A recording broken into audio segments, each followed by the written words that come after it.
பாஜக முன்னாள் தலைவர் அண்ணாமலை மதுரையில் செய்தியாளர்களை சந்தித்தார். அப்பொழுது அவர் கூறுகையில், விஜயையும் தாவேகாவையும் இன்னும் நான் அடிக்க ஆரம்பிக்கவில்லை, இனிதான் அடிப்பேன். டப்பா இன்ஜின் என கூறிய விஜய்க்கு பதிலடி கொடுப்போம். அல்லு சில்லரை வச்சு பேசுறதுக்கு நாங்களும் அதே ஸ்டைலில் பதில் அளிப்போம். எம்எல்ஏ பழனியாண்டி செய்தியாளர் மீது தாக்கி சேதப்படுத்தியுள்ளார். கரூர் எஸ்பி கொடுத்த அறிக்கை பொய். சட்டத்திற்கு விரோதமான குவாரி குறித்து ஒளிப்பதிவு செய்தவர் மீது தாக்குதல் நடத்தியவர்கள் மீது நடவடிக்கை எடுக்க வேண்டும். இதில் நேரடியாக முதல்வர் தலையிட வேண்டும். எம்எல்ஏவாக இருந்தாலும் எஃப்ஐஆர் போடுங்க.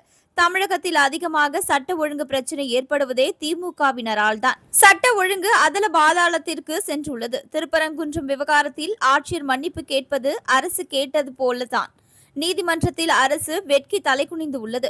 தமிழக மக்களுக்கு தெரிந்துவிட்டது. வாக்கு அரசியலுக்காக திருப்பரங்குன்றம் விவகாரத்தை கொண்டு வந்துள்ளார்கள் என புரிந்து கொண்டார்கள். தமிழகம் காங்கிரஸ் விரும்பும் மாநிலமாக பல ஆண்டு காலமாக இருந்தது. காமராஜர் உள்ளிட்ட அடையாள தலைவர்கள் இருந்தனர் தமிழகத்தில். ஆனால் இன்றைய காங்கிரஸ் பிரவீன் சக்கரவர்த்தி பிரதிபலிக்கும் சக்கரவர்த்தியாக உள்ளார். காங்கிரஸ் சொந்த கட்சி நிர்வாகி மீது நடவடிக்கை எடுக்க முடியாத கட்சியாக உள்ளது. தமிழ்ச்சங்கம் பார்த்த மதுரை வாரணாசிற்கு இணையான மதுரை வாரணாசி எங்கே உள்ளது? மதுரையை குப்பை நகரமாக உள்ளது. சு வெங்கடேசன் திமுக பற்றி மட்டும் பேச மாட்டார், மற்றதை பேசுவார். பாராளுமன்றத்தில் மோடியை பற்றி பொய் சொல்லுவார். பாராளுமன்றத்தில் மக்கள் நலன் குறித்து என்றாவது பேசி இருக்கிறாரா?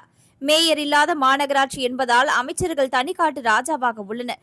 இருவரின் தனிப்பட்ட ஈகோவால் மதுரை குப்பை நகரமாக மாறியுள்ளது. தேர்தல் பொறுப்பாளர் என்பது அமைப்பு ஆத்மாத்மான வேலை. அதை செய்ய நேரம் கொடுத்து செய்ய வேண்டும். நேரம் கொடுக்காத முடியாத சூழலில் உள்ளேன். மற்றபடி அரசியல் வேலை பணி நேரம் இருக்கும் போது வருகிறேன். அரசியலை பொறுத்தவரை அரசியல் கேள்விக்கு பதில் அளிக்கிறேன். நான் அரசியலில் இருந்து பின்வாங்க போவதில்லை என்றார். மேலும் இது போன்ற செய்திகளை உடனுக்குடன் நீங்க தெரிஞ்சுக்கணும்னா நியூஸ் தமிழ் சேனலை சப்ஸ்கிரைப் பண்ணிக்கோங்க. உடனுக்குடன் அப்டேட்ஸ்க்கு பக்கத்தில் இருக்கக்கூடிய பெல் பட்டனையும் கிளிக் பண்ணிக்கோங்க. இருக்கிறீங்க உங்க கேள்வி கேளுங்கன்னா பதில் சொல்றேன். அண்ணா ஒரு விஷயம் நான் சொல்றேன், நல்லா புரிஞ்சுக்கணும். நான் என்ன விஜயும் டிவிகேவும் என்ன அடிக்க ஆரம்பிக்கல. நான் அடிக்க ஆரம்பிக்கல. ஏன்னா தமிழ்நாடு அரசியல்ல நான் எப்பொழுதுமே என்னுடைய பேச்சை மாத்தி பேசக்கூடிய ஆள் கிடையாது. விஜய் அவர்கள் அரசியலுக்கு வந்த முதல் நாள் நான் சொன்ன அதே கருத்தை தான் இன்னைக்கு சொல்றேன். அரசியலுக்கு புதியவர்கள் வரணும். எங்களோட ஒருத்தர் கூட்டணி சேரல அப்படிங்கறதுக்காக அப்படியே நான் மாத்தி எல்லாம் பேச மாட்டேன். அவருடைய பாதையில் அவர் போட்டோம்.